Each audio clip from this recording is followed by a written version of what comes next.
dan kesehatan untuk dapat hadir pada acara yang sangat penting ini. Kita patut bersyukur karena stabilitas keamanan di negara kita masih terkendali dan roda pemerintahan dapat berjalan dengan lancar. Bila kita melihat di belahan bumi yang lain, saat ini mereka sedang hidup dalam situasi perang yang mencekam, penuh dengan tekanan dan ribuan nyawa menjadi korban. Bahkan hingga saat ini, perang Rusia-Ukraina dan konflik Israel-Palestina belum juga menunjukkan tanda-tanda akan berakhir.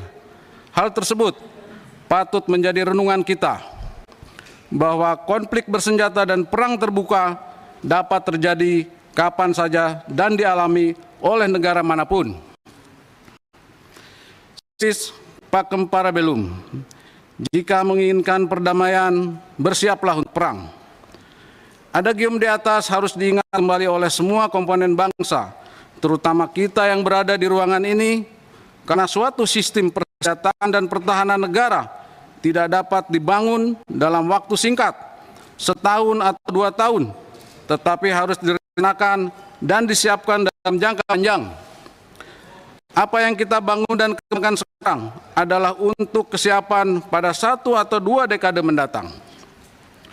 Pimpinan rapat dan segenap anggota Komisi 1 yang saya hormati, sebagaimana tertuang dalam Undang-Undang Nomor 34 Tahun 2004 tentang Tentara Nasional Indonesia, negara telah mengatur tugas dan kewajiban Panglima TNI, yaitu memimpin segenap jajaran TNI dan melaksanakan kebijakan pertahanan negara sesuai konstitusi.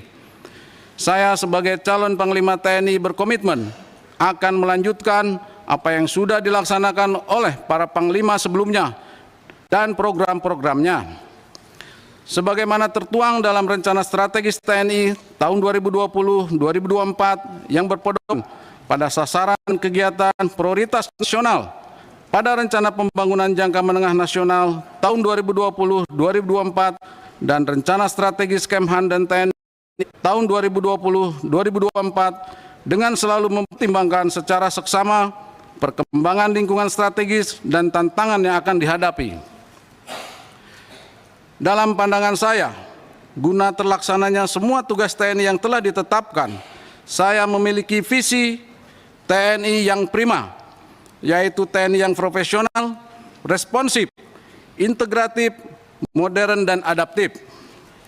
Dalam rangka membangun institusi TNI yang memiliki daya tahan dan daya gempur guna menghadapi serta mengatasi segala bentuk ancaman, gangguan, hambatan, dan tantangan yang akan membahayakan integritas bangsa dan negara.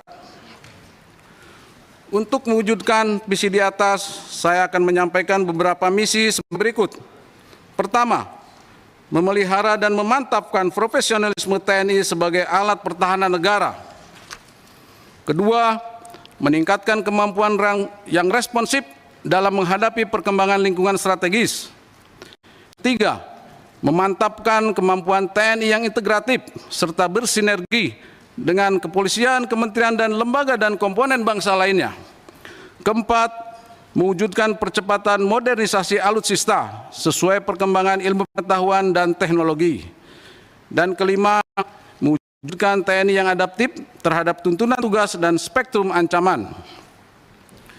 Ketua dan seluruh anggota 1 DPR RI yang saya hormati, beberapa prioritas implementasi yang akan saya kerjakan yaitu prioritas implementasi dalam rangka memelihara dan memantapkan profesionalisme TNI mengandung maksud bahwa TNI harus well trained atau dilatih dengan baik.